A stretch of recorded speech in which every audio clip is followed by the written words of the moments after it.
ওমর দরদিয়া সিরিয়ালটির আজকের পর্বটি হল একসময় রয় অ্যান্ড চ্যাটার্জি কোম্পানির দাপুটে সিইও অনিরুদ্ধ আজ রাস্তার ধারে টিফিন সেন্টারের মালিক।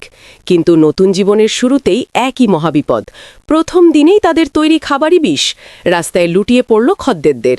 নেপথ্যে থেকে মৌলি আর ঠাম্মির কোনো নোংরা ষড়যন্ত্র, নাকি অনিরুদ্ধ আর বাণীর নতুন স্বপ্ন শুরুর আগেই চিরতরে শেষ হয়ে যাবে? ফুড ইন্সপেক্টরদের হাত থেকে কিভাবে বাঁচবে তারা? জানতে হলে ভিডিওটি একদম শেষ পর্যন্ত দেখুন, কারণ আজকের গল্পের টুইস্ট আপনার মাথা ঘুরিয়ে দেবে।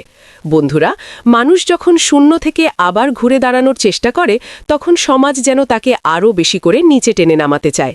রয় অ্যান্ড চ্যাটার্জির এক সময়ের দাপুটে সিইও অনিরুদ্ধ আজ সব ছেড়ে ছড়ে রাস্তায় নেমেছে।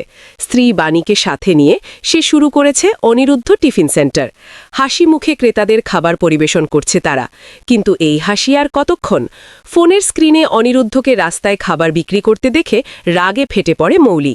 গ্র্যান্ডমামিকে সাথে নিয়ে এসে হাজির হয় টিফিন সেন্টারের সামনে। শুরু হয় চরম অপমান।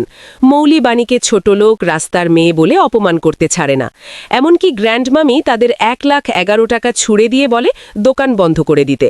কিন্তু বাণীও তো ছেড়ে দেওয়ার পাত্রী নয়। সে মুখের ওপর জবাব দিয়ে বলে, আপনাদের এই ভিক্ষার 1,00,000 টাকার চেয়ে আমাদের মাথার ঘাম পায়ে ফেলা 11 টাকার দাম অনেক বেশি। অপমান গায়ে না মেখে অনিরুদ্ধ আর বাণী তাদের কাজ চালিয়ে যায়। সারাদিনের হাড় ভাঙা খাটুনির পর যখন তারা দিনের লাভের 847 টাকা গুনছিল, তখন তাদের চোখে মুখে ছিল এক অদ্ভুত শান্তি। কিন্তু বন্ধুরা, মৌলি কি এত সহজে হার মানার মেয়ে? সে তো দূর থেকে এসব দেখছিল আর মনে মনে এক ভয়ঙ্কর ফাঁদ পাচ্ছিল। হঠাৎ করেই টিফিন সেন্টারের খাবার খেয়ে এক খদ্দের ছটপট করে রাস্তায় লুটিয়ে পড়ে। চারদিকে শুরু হয় হাহাকার। আর ঠিক তখনই যেন প্ল্যান মাফিক সেখানে হাজির হয় ফুড টেস্টিং ল্যাবের অফিসাররা। অভিযোগ, অনিরুদ্ধের দোকানে পচা ও বিষাক্ত খাবার বিক্রি হচ্ছে।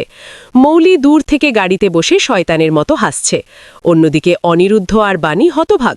তাদের নতুন স্বপ্ন কি তবে এখানে এভাবেই শেষ হয়ে যাবে? ফুড ইন্সপেক্টররা কি অনিরুদ্ধকে অ্যারেস্ট করবে? জানতে হলে চোখ রাখুন আগামী পর্বে। বন্ধুরা, বাণী আর অনিরুদ্ধের এই কঠিন লড়াইয়ে আপনি কার পক্ষে?